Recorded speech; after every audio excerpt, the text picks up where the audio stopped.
Hello, hi, नमस्ते and welcome to learn with PG. आज हम बात करने वाले हैं 3 इम्पॉर्टेंट ट्रिगर्स की इस और आने वाले हफ्ते के लिए, so that you can be prepared. I think अभी तक तो मैंने सारे ही एडवांस न्यूज़ दिए हैं आपको। और कल का व्यू जो था वो क्लियर था कि मॉर्निंग में एक शॉर्ट कवरिंग देखने को मिल सकती है, but to be honest I was not anticipating this big fall that actually happened. But as I say markets are supreme, हर बार आपको सिमिलर एनालिसिस पे सिमिलर ट्रेड मिल जाए, दैट इज़ नॉट पॉसिबल। 50,600 का जो इम्पॉर्टेंट रेजिस्टेंस था वो ब्रेक हो गया बैंक निफ्टी में। सो नाउ व्हाट्स नेक्स्ट वो तो डिसाइड करेंगे जो फ्रेश क्यूज़ हैं वो।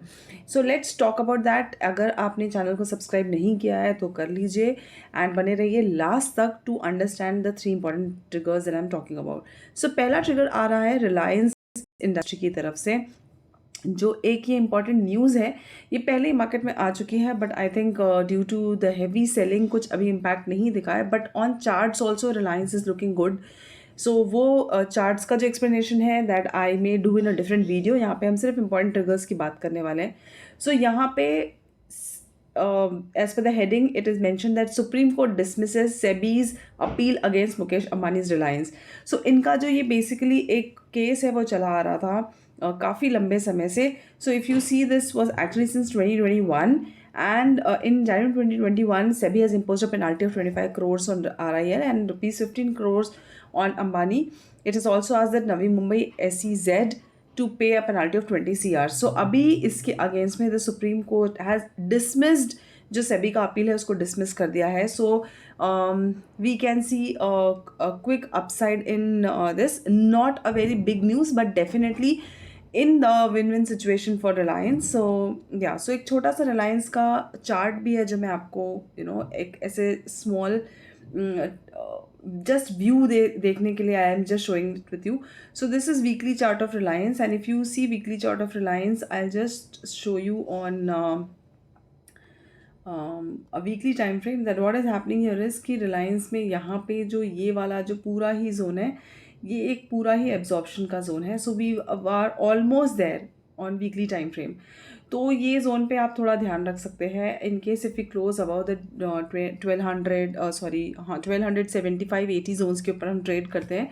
सो a decent upside can be seen in stock. So this is about Reliance. Now the second important news is about the elections. So अगर आप politically well approach हैं, आपको चीज़ें समझ में आती है तो वेल एंड ग्रेट. अगर नहीं है तो यहाँ पे भी आपको एक एज एन इम्पॉर्टेंट फैक्टर थोड़ा ध्यान में रखना है.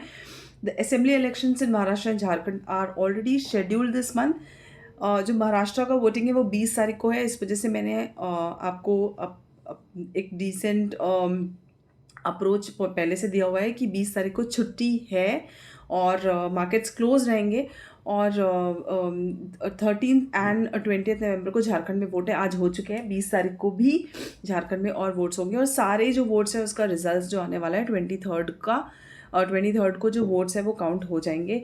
सो फॉर नाउ आई थिंक अगर मार्केट में ऐसा होता है, जो रिएक्शन आता है, it will be purely based on जो रूलिंग पार्टी अगर वो लीड करती है.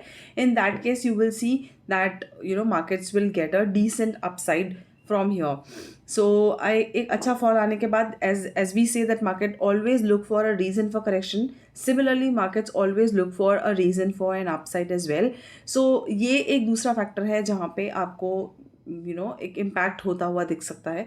So keep a this particular event as an decider कि अभी मार्केट्स का और क्या ट्रेंड हो सकता है. सो ना third and important data is this कि इंडिया का जो इंडस्ट्रियल प्रोडक्शन है वो रीबाउंड हो गया है to a very good upside which is around 3.1%. तो आप ये देख लीजिए कि हम जो पहले थे सितंबर में वो 0.1% पे थे और अभी हम 3.1% पे हैं. And as I always say कि जो एस्टिमेट्स होते हैं अगर वो बेटर आते हैं सो थिंग्स ऑलवेज ग्रेट. सो जो इकोनॉमिस्ट थे उन्होंने पोल जब किया था तो उनका एक्सपेक्टेड रेट जो इसका निकल के आया था वो 2.5% था. So now we have done decently upside which is around 3.1%. तो ये 3 इम्पॉर्टेंट ट्रिगर हैं जो आपको ध्यान में रखने हैं कि तीनों ही पॉजिटिव लग रहे हैं. महाराष्ट्र इलेक्शन जो है थोड़ा अनप्रिडिक्टेबल है, जो झारखंड के रिजल्ट्स आएंगे वो भी अनप्रिडिक्टेबल हैं, बट अगर एक फेयरली रूलिंग पार्टी की तरफ रुझान आता हुआ दिखता है, so you can understand that सारे ही चीज़ों का एक जो कॉम्बिनेशन है वो बुलिशनेस की तरफ दिख सकता है.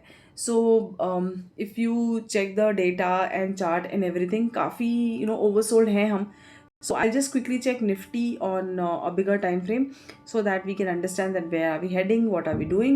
So I'll just delete everything and I'll just show this to you. So ये है हमारा Nifty 50 का chart on a weekly time frame.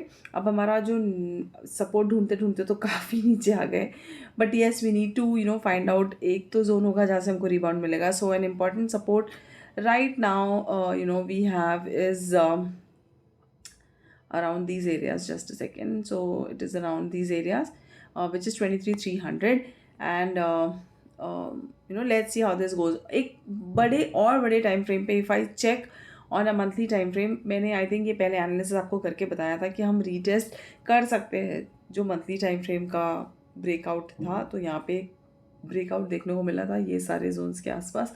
So these zones can be tested. तो देखते हैं 23,300 कहाँ पे से हमको एक रिबाउंड मिलता है. सो फॉर नाउ क्लियरली सेड, अगर हम छोटे टाइम फ्रेम पे देखते हैं, क्योंकि हम वीक की बात कर रहे हैं इस हफ्ते के ट्रिगर की, सो 23,300 का जो जोन है वो एक इंपॉर्टेंट सपोर्ट प्ले करना चाहिए. That is 50 EMA on weekly time frame. However 21 EMA ही डाउन साइड सस्टेन हो जाना is a biggest trouble. But now let's see how the saviour saves. तो ये 3 इंपॉर्टेंट ट्रिगर हैं जो थोड़े बुलिशनेस साइन इंडिकेट कर रहे हैं मार्केट्स के लिए.